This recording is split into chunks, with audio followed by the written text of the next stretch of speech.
days to around mahali huo umetaka ukakulipia shilingi 6,000. And I think that's all we need to kuambia watu waende wakule Christmas nzuri na mwaka mpya, waje tuombeane, tuombee serikali, tuombee viongozi na sisi wenyewe tukiombea. Then there is something ile kitu nimeona, nataka niambie watu ya makanisa pia.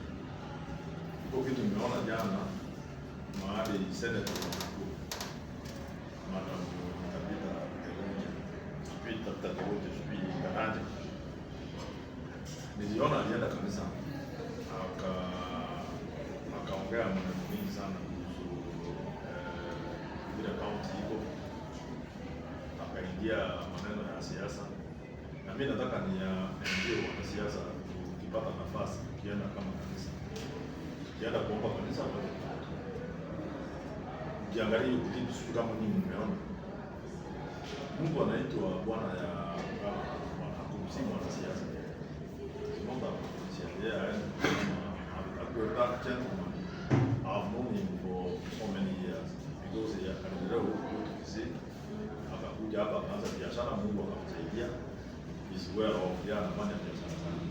Watu ya wanasiasa usianze kuingiza neno ya siasa kwa watu wale wanafanya biashara sana.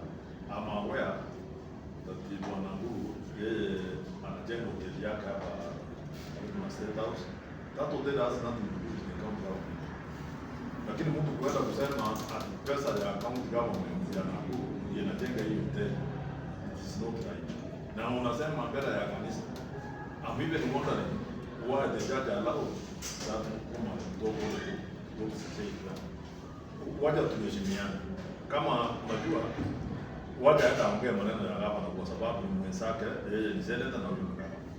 Lakini kwanza kusema ile maneno alikuwa anasema shamba ni ya Leru. Hata mimi niko na shamba ya Leru. Si kila watu wengi wako na shamba ya Leru. I have one. Wengine wako naye. So kama wewe hujapata, usianze kumwambia watu wa sasa Rama hapo na shamba ya Leru anatea politics wrong. If the first gentleman yako na shamba ya Leru, mimi niko na shamba ya Leru, mwingine ako na shamba ya Leru, hata pengine huyu Manyara hapa niko naye. Sasa alikuwa DC.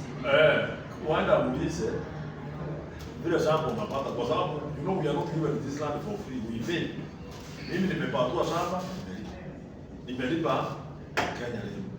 Kama yeye hajapata kwanza kutumwambia ati hiyo nini anajengwa hapo, ati ni pesa ya county government. Kama hapo na shida na gavana mata kususa nikika, waende wafanye siasa yao.